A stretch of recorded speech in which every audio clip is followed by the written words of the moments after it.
Hi welcome to all. ഇന്ന് നമ്മൾ ഈ ഡിസ്കഷനിൽ നമുക്ക് certified management accountant CMA US എന്നുള്ള കോഴ്സ് എന്താണെന്നും എങ്ങനെയാണ് അത് ക്വാളിഫൈ ചെയ്യാന്നുള്ളതും എന്താണ് അതിൻ്റെ ഓപ്പർച്യൂണിറ്റീസ് എന്നുള്ളതും അതുപോലെ തന്നെ അതിൻ്റെ സിലബസ് എന്താണ്, ഏത് ബാക്ക്ഗ്രൗണ്ട് ഉള്ളവർക്കാണ് പെട്ടെന്ന് അത് ക്വാളിഫൈ ചെയ്യാൻ പറ്റുക എന്നുള്ള ഡീറ്റെയിൽ ആയിട്ടുള്ള കാര്യങ്ങൾ നമുക്കൊന്ന് ഡിസ്കസ് ചെയ്യാം. അപ്പോൾ CMA US എന്ന് പറഞ്ഞാൽ CMA മീൻ സർട്ടിഫൈഡ് മാനേജ്മെന്റ് അക്കൗണ്ടന്റ്.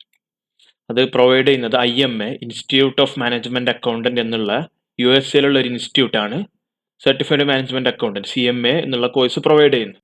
ഈ CMA എന്നുള്ള കോഴ്സ് മെയിനായിട്ട് ഫോക്കസ് ചെയ്യുന്നത് ഫൈനാൻഷ്യൽ മാനേജ്മെന്റിലാണ്. ഫൈനാൻഷ്യൽ മാനേജ്മെന്റ് എന്നുള്ള ഏരിയയിലാണ് ഫോക്കസ് ചെയ്യുന്നത്. എസ്പെഷ്യലി മാനേജീരിയൽ അക്കൗണ്ടിങ് ഒരു മാനേജ്മെന്റ് അക്കൗണ്ടിങ് എന്നുള്ള ഒരു ഏരിയയിലാണ് ഇത് ഫോക്കസ് ചെയ്യുന്നത്. നമ്മൾ ഫൈനാൻഷ്യൽ അക്കൗണ്ടിങ് എന്നുള്ള ഒരു ബോർഡ് ആയിട്ടുള്ള ഏരിയ ഉണ്ട്. ഫോർ എക്സാമ്പിൾ CA അല്ലെങ്കിൽ ACCA പോലുള്ള കോഴ്സുകളൊക്കെ മെയിനായിട്ട് ഫോക്കസ് ചെയ്യുന്നത് ഫൈനാൻഷ്യൽ അക്കൗണ്ടിങ് ഓർ ഓഡിറ്റിംഗ് എന്നുള്ള ഒരു ഏരിയയിലേക്കാണ്. ബട്ട് CMA US എന്നുള്ളത് മാനേജ്മെന്റ് അക്കൗണ്ടിങ്, അതായത് മാനേജ്മെന്റ് അക്കൗണ്ടിങ് എന്ന് പറഞ്ഞാൽ ഒരു കമ്പനിയിൽ ഡിസിഷൻ മേക്കിങ്ങിനും അതുപോലെ തന്നെ സ്ട്രാറ്റജിക് ഇനിഷ്യേറ്റീവിനൊക്കെ സപ്പോർട്ട് ചെയ്യുന്ന ഒരു ഏരിയയാണ് മാനേജ്മെന്റ് അക്കൗണ്ടിങ്.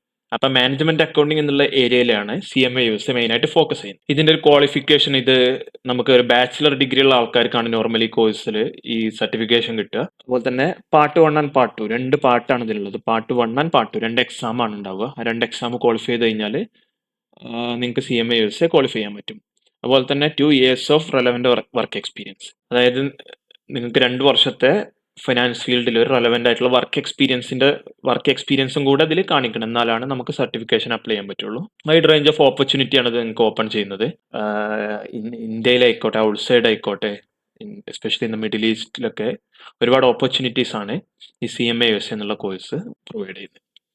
ഇതിൽ മെയിൻ ആയിട്ടുള്ള റിക്വയർമെന്റ് ഒന്ന് ബാച്ചിലർ ഡിഗ്രി ഉണ്ടായിരിക്കണം, എനി സബ്ജക്റ്റ്. അതുപോലെ തന്നെ പാർട്ട് 1 ആൻഡ് പാർട്ട് 2 ഈ രണ്ട് എക്സാം നമ്മൾ ക്വാളിഫൈ ചെയ്യണം. അതുപോലെ തന്നെ 2 years റെലവെന്റ് വർക്ക് എക്സ്പീരിയൻസ് വേണം. ഈ 3 ക്വാളിഫിക്കേഷൻ ആണ് CMA US എന്നുള്ള സർട്ടിഫിക്കേഷൻ കിട്ടാൻ വേണ്ടിയിട്ട് വേണ്ടത്. ഇനി നമുക്ക് ഈ CMA US എന്നുള്ളതിൽ എക്സാമിന് എങ്ങനെ രജിസ്റ്റർ ചെയ്യാന്നുള്ളത് നോക്കാം. അത് നിങ്ങൾ IMA institute of management accountant എന്നുള്ള വെബ്സൈറ്റിൽ കയറിയിട്ടാണ് ഇതിൽ രജിസ്റ്റർ ചെയ്യേണ്ടത്. അതിൽ CMA US പ്രോഗ്രാം എൻറോൾ ചെയ്യുക. അതിൽ എൻറോൾ എന്നുള്ളൊരു ഓപ്ഷൻ ഉണ്ടാവും, അതിൽ എൻറോൾ ചെയ്യുക. അതുപോലെ തന്നെ പിന്നെ നമ്മൾ എക്സാം ഷെഡ്യൂൾ ചെയ്യുമ്പോൾ എക്സാം ഫീ ചെയ്യേണ്ടി വരും. അതുപോലെ തന്നെ നമ്മൾ അവൈലബിൾ വിൻഡോസിൽ എക്സാം എടുക്കേണ്ടി വരും, ഷെഡ്യൂൾ ചെയ്യേണ്ടി വരും. അവൈലബിൾ ഷെഡ്യൂൾസിൽ എക്സാം ഡേറ്റ് എടുക്കേണ്ടി വരും. അതുപോലെ തന്നെ എക്സാം ഡേറ്റ് എടുത്ത് എക്സാം ക്വാളിഫൈ ചെയ്ത് കഴിഞ്ഞാൽ നിങ്ങൾ എഡ്യൂക്കേഷൻ റിക്വയർമെന്റ് എന്തായാലും ക്വാളിഫൈ ചെയ്തിരിക്കണം. എക്സാം എഴുതുന്നതിന്റെ മുന്നോ അതോ അതിന്റെ ശേഷമായിട്ട് എഡ്യൂക്കേഷൻ റിക്വയർമെന്റ് ക്വാളിഫൈ ചെയ്യണം. അതുപോലെ തന്നെ എക്സ്പീരിയൻസ് റിക്വയർമെന്റ് നമ്മൾ പറഞ്ഞ പോലെ തന്നെ 2 years റെലവെന്റ് വർക്ക് എക്സ്പീരിയൻസ് വേണം. അപ്പോൾ ആ ഒരു റിക്വയർമെന്റ് ക്വാളിഫൈ ചെയ്യണം. ഈ 3 റിക്വയർമെന്റ് ക്വാളിഫൈ ചെയ്ത് കഴിഞ്ഞാൽ ഇപ്പോൾ നിങ്ങൾ എക്സാം പാസ്സായി കഴിഞ്ഞു, നിങ്ങളെ ഒരു ബാച്ചിലർ ഡിഗ്രി എന്നുള്ള ഒരു എഡ്യൂക്കേഷൻ റിക്വയർമെന്റ് ക്വാളിഫൈ ചെയ്തു, അതുപോലെ തന്നെ 2 years വർക്ക് എക്സ്പീരിയൻസും കൂടെ ക്വാളിഫൈ ചെയ്ത് കഴിഞ്ഞാൽ സർട്ടിഫിക്കേഷൻ അപ്ലൈ ചെയ്യാൻ പറ്റും. സർട്ടിഫിക്കേഷൻ അപ്ലൈ ചെയ്ത് 1 സർട്ടിഫൈഡ് കിട്ടിക്കഴിഞ്ഞാൽ സർട്ടിഫിക്കേഷൻ മെയിൻറ്റെയിൻ ചെയ്യുക എന്നുള്ളൊരു പ്രോസസ്സും കൂടെ ഉണ്ട്. ആനുവൽ മെമ്പർഷിപ്പ് ഫീ പേ ചെയ്യേണ്ടി വരും. അതുപോലെ തന്നെ അതിന്റെ കണ്ടിന്യൂസ് ലേണിംഗ് എന്നുള്ള പ്രോഗ്രാമിൽ നമ്മൾ എന്തെങ്കിലും കണ്ടിന്യൂസ് ആയിട്ട് ലേൺ ചെയ്തുകൊണ്ടിരിക്കണം. അത് ഇതിന്റെ ഒരു മെമ്പർഷിപ്പ് മെയിൻറ്റെയിൻ ചെയ്യാനുള്ള ഒരു ക്രൈറ്റീരിയ ആണ്, ഈ 2 ക്രൈറ്റീരിയ. അപ്പോൾ ഇത്രയും കാര്യങ്ങളാണ് നമ്മൾ സർട്ടിഫൈഡ് മാനേജ്മെന്റ് അക്കൗണ്ടന്റ് എന്നുള്ള ഒരു പൊസിഷനിലേക്ക് വരാനുള്ള സ്റ്റെപ്സ് ആണ് ഇപ്പോൾ ഈ പറഞ്ഞത്. ഇതിൽ സിലബസ് ആയിട്ട് വരുന്നത് മെയിനായിട്ട് പാർട്ട് 1 ആൻഡ് പാർട്ട് 2 എന്ന് പറഞ്ഞിട്ടുള്ള 2 areas ആണ് വരുന്നത്. Part 1 financial planning, performance and analysis, ആ ഒരു സബ്ജക്റ്റിലാണ് ഡീറ്റെയിൽ ആയിട്ട് പ്രാക്ടിക്കൽ ഓറിയന്റഡ് ആയിട്ടുള്ള ടോപ്പിക്സ് ആണ്. അതുപോലെ തന്നെ പാർട്ട് 2 സ്ട്രാറ്റജിക് ഫൈനാൻഷ്യൽ മാനേജ്മെന്റ് എന്നുള്ള ടോപ്പിക്കാണ്. ഇത് രണ്ടും ഇതിന്റെ മെയിൻ ആയിട്ടുള്ള CMA US ഒരു പ്രത്യേകത പ്രാക്ടിക്കൽ ഓറിയന്റഡ് ആണ്. നിങ്ങൾ കൺസെപ്റ്റ് പക്ക മനസ്സിലാക്കി പ്രാക്ടിക്കലായിട്ട് തിങ്ക് ചെയ്ത് അത് അപ്ലൈ ചെയ്യുന്ന രീതിയിൽ തിങ്ക് ചെയ്താൽ മാത്രമേ നിങ്ങൾക്ക് എക്സാം ക്വാളിഫൈ ചെയ്യാൻ പറ്റുള്ളൂ. എക്സാം ക്വസ്റ്റ്യൻസ് എക്സാമിന് എല്ലാം ഓരോ ബിസിനസ് കേസസ് ആയിരിക്കും. അപ്പോൾ ബിസിനസ് കേസിൽ നമ്മൾ ആ ഡിസിഷൻ എങ്ങനെ അനലൈസ് ചെയ്ത് അത് നമ്മൾ ഒരു എക്സാം പെർഫോം ചെയ്യണം, അതിനനുസരിച്ചാണ് നമ്മൾ എക്സാമിന്റെ റിസൾട്ട് വരും. പാർട്ട് 1 മെയിൻ ആയിട്ട് വരുന്നത് നമുക്ക് ഡീറ്റെയിൽ ആയിട്ട് നോക്കാം. എക്സ്റ്റേണൽ ഫൈനാൻഷ്യൽ റിപ്പോർട്ടിംഗ് എന്നുള്ള പാർട്ടാണ് അതിൽ ഒരു സബ്ജക്ട് വരുന്നത്. പിന്നെ പ്ലാനിങ്, ബഡ്ജറ്റിംഗ് ആൻഡ് ഫോർകാസ്റ്റിംഗ് അതൊരു ഏരിയ ആയിട്ട് വരുന്നുണ്ട്. അപ്പോൾ തന്നെ പാർട്ട് 1 പെർഫോമൻസ് മാനേജ്മെന്റ് എന്നുള്ളൊരു പാർട്ട് വരുന്നുണ്ട്. അതുപോലെ തന്നെ കോസ്റ്റ് മാനേജ്മെന്റ് എന്നുള്ളൊരു പാർട്ട് വരുന്നുണ്ട്. ഒരു ഇന്റേണൽ കൺട്രോൾ എന്നുള്ളൊരു പാർട്ട് വരുന്നുണ്ട്. Technology analysis. ഇതാണ് പാർട്ട് 1 മെയിൻ ആയിട്ടുള്ള ഒരു 6 areas: external financial reporting, decision, planning, budgeting and forecasting, performance management, cost management, internal control, technology and analysis. ഈ ഒരു 6 ബോർഡർ ആയിട്ടുള്ള ഏരിയയാണ് പാർട്ട് 1 വരുന്നത്. അപ്പോൾ തന്നെ പാർട്ട് 2 വരുന്നത് ഒന്ന് ഫൈനാൻഷ്യൽ സ്റ്റേറ്റ്മെന്റ് അനാലിസിസ് എന്നുള്ളൊരു ഭാഗമാണ്. അപ്പോൾ തന്നെ കോർപ്പറേറ്റ് ഫൈനാൻസ് എന്നുള്ളൊരു part, decision analysis, risk management, investment decision, professional ethics. ഇതുപോലെ ഒരു 6 ഏരിയയാണ് മെയിൻ ആയിട്ട് അതിൽ ഫോക്കസ് ചെയ്യുന്നത്. ഈ 6 ഏരിയ, അപ്പോൾ ഇത്രയും 12 ബോർഡ് ഫൈനാൻഷ്യൽ ഏരിയാസ് നിങ്ങൾ എക്സ്പെർട്ട് ആയി കഴിഞ്ഞാൽ മാത്രമേ ഈ ഒരു എക്സാം ക്വാളിഫൈ ചെയ്യാൻ പറ്റുള്ളൂ. ഇതിന്റെ ഒരു എക്സ്പെൻസ് എത്രയാണ് വരുന്നത് നമുക്ക് നോക്കാം. ഇതിൽ 2 കാറ്റഗറി ആയിട്ടാണ് അവർ നോർമലി ചെയ്തിട്ടുള്ളത്. ഒന്ന് പ്രൊഫഷണൽസിന് ചെയ്യുമ്പോൾ, പിന്നെ സ്റ്റുഡൻസിന് ചെയ്യുമ്പോൾ.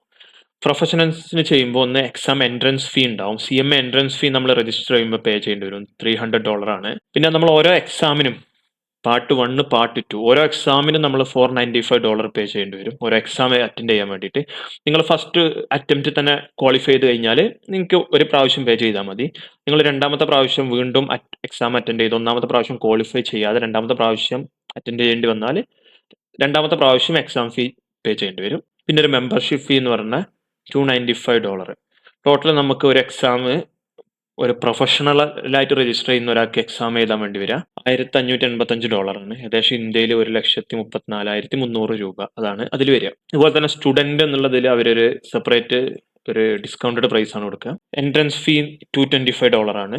ഓരോ പാർട്ട് എക്സാം എഴുതാനും $370 ആണ് ഒരു പാർട്ടിന്. അപ്പോൾ 370 ഇൻറ്റു പാർട്ട് 1, അതുപോലെ തന്നെ പാർട്ട് 2 രണ്ട് $370 പേ ചെയ്യേണ്ടി വരും. അതുപോലെ തന്നെ സ്റ്റുഡൻറ് മെമ്പർഷിപ്പ് ഫീ $49. അങ്ങനെ ടോട്ടൽ സ്റ്റുഡൻ്റ് ആയിട്ട് രജിസ്റ്റർ ചെയ്ത് കഴിഞ്ഞാൽ നിങ്ങൾക്ക് $1,014 ആണ് ടോട്ടൽ എക്സ്പെൻസ് ആയിട്ട് വരിക.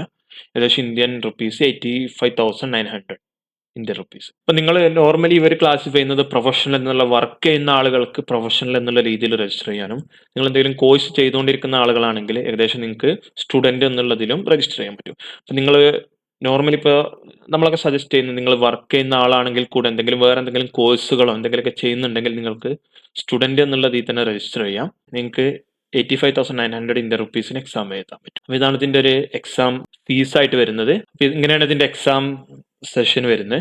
ഇതിൽ നമ്മളെ പാസിങ്ങിന് നമുക്ക് മിനിമം വേണ്ടി വരിക 360 മാർക്കാണ്. നമുക്ക് 500 ആണ് ടോട്ടൽ മാർക്ക് വരിക. അതിൽ 360 സ്കോർ ചെയ്താലാണ് നമ്മൾ പാസ്സാവുക.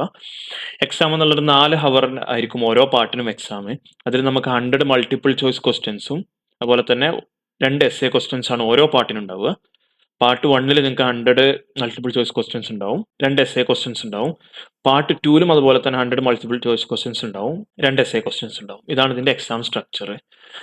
നിങ്ങൾക്ക് ആദ്യം എക്സാമിൻ്റെ ആദ്യം മൾട്ടിപ്പിൾ ചോയ്സ് ക്വസ്റ്റ്യൻസ് ആണ് ഉണ്ടാവുക. 100 മൾട്ടിപ്പിൾ ചോയ്സ് ക്വസ്റ്റ്യൻ നിങ്ങൾ ആൻസർ ചെയ്ത് ഒരു മിനിമം പെർസെൻറ്റേജ് അതിൽ ക്വാളിഫൈ ചെയ്താൽ മാത്രമേ നിങ്ങൾക്ക് essay വിൻഡോ ഓപ്പൺ ആവുള്ളൂ. അപ്പോൾ നിങ്ങൾക്ക് essay എക്സാം അറ്റൻഡ് ചെയ്യാൻ സാധിക്കുള്ളൂ. അപ്പോൾ ഇങ്ങനെയാണ് ഇതിന്റെ ഒരു എക്സാം സ്ട്രക്ചർ, എക്സാമിന്റെ കോസ്റ്റ് വരിക. ഇതിപ്പോൾ IMAയിൽ നമ്മൾ പേ ചെയ്യേണ്ട ഫീസ് കോസ്റ്റ് മാത്രമാണ് ഇതിൽ വന്നിട്ടുള്ളത്. നിങ്ങൾ CMA USA എക്സാമിന് നിങ്ങൾ പ്രിപ്പയർ ചെയ്യുമ്പോൾ നിങ്ങളെ പ്രിപ്പറേഷൻ ചാർജ്, നിങ്ങളെ സ്റ്റഡി മെറ്റീരിയൽ, അതുപോലെ തന്നെ എക്സാം മറ്റ് മെറ്റീരിയൽ, നിങ്ങളെ കോച്ചിങ് ചാർജ്, ഇതെല്ലാം അഡീഷണൽ ആയിട്ട് വരും.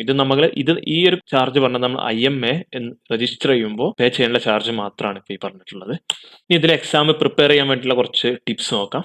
ഒന്ന്, deep understanding of syllabus correct ആയിട്ട് അണ്ടർസ്റ്റാൻഡ് ചെയ്യുക എന്നുള്ളത് വളരെ ഇമ്പോർട്ടൻ്റ് ആണ്. അതുപോലെ തന്നെ നിങ്ങളൊരു സ്റ്റഡി പ്ലാൻ ഉണ്ടാക്കുക. ഓരോ ദിവസം അല്ലെങ്കിൽ നിങ്ങൾ 6 month പ്ലാൻ ആണെങ്കിൽ ഓരോ മന്തിൽ നിങ്ങൾ ഏത് പാർട്ടാണ് നിങ്ങൾ കവർ ചെയ്യാൻ പോകുന്നത്, ബേസ്ഡ് ഓൺ ഈ സിലബസിനനുസരിച്ച് ഏതൊക്കെ പാർട്ടാണ് നിങ്ങൾ കവർ ചെയ്യാൻ പോകുന്നത് എന്നുള്ള അനുസരിച്ച് ഒരു സ്റ്റഡി പ്ലാൻ ഉണ്ടാക്കി അതുപോലെ തന്നെ റിവിഷൻ പ്ലാനും കൂടെ ഉണ്ടാക്കി കഴിഞ്ഞാൽ മാത്രമേ ഇത് എക്സാം ക്വാളിഫൈ ചെയ്യാൻ സാധിക്കുള്ളൂ. അതുപോലെ പ്രാക്ടീസ് എക്സാം, നിങ്ങൾ മാക്സിമം സാധിക്കുന്ന അത്ര എക്സാംസ് എടുത്ത് പ്രാക്ടീസ് ചെയ്യുക. അതുപോലെ തന്നെ എക്സാം ഇതുപോലെ തന്നെ പ്രാക്ടീസ് ചെയ്യുമ്പോൾ നിങ്ങൾക്ക് കൂടുതൽ ഫോക്കസ് ചെയ്യാൻ പറ്റും. അതുപോലെ തന്നെ നിങ്ങളെ വീക്ക് ഏരിയാസ് ഏതാണ്, ഏത് ഏരിയയിലാണ് നിങ്ങൾ അണ്ടർ പെർഫോം ചെയ്യുന്നത്, ഏത് ടോപ്പിക്കിലാണ് നിങ്ങൾക്ക് കൂടുതൽ ഇനി പ്രിപ്പയർ ചെയ്യേണ്ടതെന്നുള്ളത് നിങ്ങൾക്ക് മനസ്സിലാക്കാൻ പറ്റും. അപ്പോൾ ആ ഏരിയയിലൊന്നും കൂടെ ഫോക്കസ് ചെയ്യാം. സ്റ്റേ കോൺസ്റ്റന്റ് ആയിട്ട് ആ ഒരു പ്ലാൻ നിങ്ങൾ പ്രിപ്പയർ ചെയ്ത് അത് തന്നെ സ്റ്റേ ചെയ്യുക എന്നുള്ളത് ഇമ്പോർട്ടൻ്റ് ആണ്. അതുപോലെ മാക്സിമം എക്സാമിന്റെ ക്വസ്റ്റ്യൻസ് അതുപോലെ തന്നെ മോഡൽ ക്വസ്റ്റ്യൻസ് എടുത്തിട്ട് പ്രാക്ടീസ് ചെയ്യുക. അതാണ് ഇതിന്റെ practice is the key. Practice എത്രത്തോളം ചെയ്യുന്നു അത്രത്തോളം നിങ്ങൾ എക്സാം ക്വാളിഫൈ ചെയ്യാനുള്ള ചാൻസസ് കൂടും. അതുപോലെ തന്നെ സിസ്റ്റമാറ്റിക് ആയിട്ട് ഒരു അപ്രോച്ച് ചെയ്യുക. ഈ എല്ലാം കൂടെ നമ്മൾ സ്റ്റഡി ചെയ്യാനും അതുപോലെ തന്നെ എക്സാം പ്രാക്ടീസ് ചെയ്യാനും ക്വസ്റ്റ്യൻസ് പ്രാക്ടീസ് ചെയ്യാനും നമ്മൾ സിസ്റ്റമാറ്റിക് ആയിട്ടൊരു പ്ലാൻ ഉണ്ടാക്കി അതിൽ സ്റ്റിക്ക് ചെയ്യുക എന്നുള്ളതാണ് ഏറ്റവും ഇമ്പോർട്ടൻ്റ് ആയിട്ടുള്ള കാര്യം. അതുപോലെ തന്നെ ഇതിൽ കരിയർ ഓപ്പർച്യൂണിറ്റീസ് വരും. ഇതിൽ മെയിൻ ആയിട്ട് ഫൈനാൻസ് ഫീൽഡ് എന്നുള്ള ഓപ്പർച്യൂണിറ്റീസ് ആണ് വരുന്നത്. നമുക്ക് accountant, senior accountant, finance manager, ഇത് ഓരോ പൊസിഷൻസ് വരും. നിങ്ങളെ ഡിപ്പെൻഡിങ് ഓൺ നിങ്ങളെ എക്സ്പീരിയൻസ്, നിങ്ങളെ എക്സ്പെർട്ടൈസ്, അതിനെല്ലാം അനുസരിച്ചായിരിക്കും ഇപ്പൊ നോർമലി നമ്മൾ സ്റ്റാർട്ട് ചെയ്യുമ്പോൾ ചിലപ്പോൾ ആഫ്റ്റർ നിങ്ങൾ CMA ക്വാളിഫൈ ചെയ്ത് കഴിഞ്ഞാൽ നിങ്ങൾ അക്കൗണ്ടന്റ് ആയിട്ടും ആയിരിക്കും അല്ലെങ്കിൽ ജൂനിയർ അക്കൗണ്ടന്റ് ഒക്കെ ആയിട്ടായിരിക്കും ജോയിൻ ചെയ്യാം. ഗ്രാജുവലി നിങ്ങൾ എക്സ്പീരിയൻസ് ബിൽഡ് ചെയ്ത് കഴിഞ്ഞാൽ എന്ത് ചെയ്യും, നിങ്ങൾക്ക് ഈ ഹയർ പൊസിഷനിലേക്ക് പെട്ടെന്ന് എത്താൻ സാധിക്കും. കാരണം നിങ്ങളെ കയ്യിലൊരു വാലിഡ് ഇന്റർനാഷണലി റെക്കഗ്നൈസ്ഡ് സർട്ടിഫിക്കേഷൻ ഉണ്ട്. അതുപോലെ തന്നെ നിങ്ങൾ എന്ത് ചെയ്യുക, ആദ്യം എക്സാം ക്വാളിഫൈ ചെയ്ത് കഴിഞ്ഞാൽ ആദ്യം ഒരു റെപ്യൂട്ടഡ് കമ്പനിയിൽ, ഒരു മൾട്ടിനാഷണൽ കമ്പനിയിൽ, even it's A junior level ആണെങ്കിൽ കൂടെ അതിൽ ജോയിൻ ചെയ്ത് ഒരു എക്സ്പീരിയൻസ് ഏൺ ചെയ്യാൻ നോക്കുക. നിങ്ങൾ എക്സ്പീരിയൻസ് 2 വർഷം എക്സ്പീരിയൻസ് ആയി കഴിഞ്ഞാൽ നിങ്ങൾക്ക് എന്ത് ചെയ്യും, ഓൾറെഡി എക്സ്പീരിയൻസ് ഉള്ള ആൾക്കാരാണെങ്കിൽ നിങ്ങൾക്ക് എക്സാം ക്വാളിഫൈ ചെയ്താൽ തന്നെ സർട്ടിഫിക്കേഷൻ അപ്ലൈ ചെയ്യാൻ പറ്റും. അത് എക്സ്പീരിയൻസ് ഇല്ലാത്ത ആളുകളാണെങ്കിൽ നിങ്ങൾ എന്ത് ചെയ്യുക, ഒരു എക്സ്പീരിയൻസ് ഏൺ ചെയ്ത് 2 വർഷം കഴിഞ്ഞാൽ നിങ്ങൾക്ക് എന്തും ഒഫീഷ്യലായിട്ട് നിങ്ങളെ സർട്ടിഫൈഡ് മാനേജ്മെന്റ് അക്കൗണ്ട് CMA എന്നുള്ള സർട്ടിഫിക്കേഷൻ നിങ്ങൾക്ക് കിട്ടും. എന്നിട്ട് എന്ത് ചെയ്യുക, നിങ്ങൾ ഹയർ പൊസിഷനിലേക്ക് ട്രൈ ചെയ്യാൻ പറ്റും. തന്നെ നമ്മൾ CFO ലെവലിൽ financial controlling, finance manager, accounting manager, risk manager, എന്റർപ്രണർഷിപ്പിലേക്ക്, അതായത് ഫൈനാൻഷ്യൽ മാനേജ്മെന്റ് ഡിസിഷൻ മേക്കിങ്ങിനെ സപ്പോർട്ട് ചെയ്യാനുള്ള ഒരു ഏരിയയാണ് ഈ മാനേജ്മെന്റ് അക്കൗണ്ടിംഗ് എന്നുള്ളത്. നിങ്ങൾക്ക് എന്റർപ്രണർഷിപ്പിൽ താല്പര്യമുള്ളവർക്ക് അതിലേക്കൊക്കെ വരാൻ പറ്റും നിങ്ങളൊരു CMA ആണെങ്കിൽ. അപ്പോൾ ഇത്രയും കാര്യങ്ങളാണെന്നുള്ളത്. Thank you for watching this video. All the best for your preparation.